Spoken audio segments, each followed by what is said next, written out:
Quand tu veux prendre l'avion, on voit que les pilotes ne prient pas, non? Imaginons vous êtes dans un avion, le pilote dit on va faire je vous salue Marie, on va réciter 3 sourates. Ça ne marche pas. On ne veut pas de parcours, on veut des compétences. Il y a une différence entre parcours et compétences. Et 1997 CP1, 2015 CM2, obtention de mon BPC, ça c'est un parcours linéaire. Mais qu'est-ce que tu peux faire de façon concrète si on te confie un bureau climatisé avec un ordinateur de 1 million? Qu'est-ce que tu peux faire? Le monsieur il commence à trembler. Parce que si tu insistes, c'est ton papa et ta maman qui vont t'employer. Et la mauvaise nouvelle est que tes parents n'ont pas d'entreprise.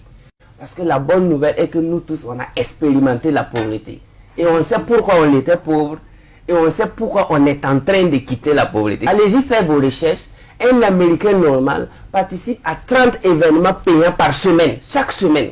Ça fait combien de milliers de dollars qu'il investit dans son éducation par semaine? Mais quand vous allez côtoyer nos gars là, il va faire 1 an sans lire un livre.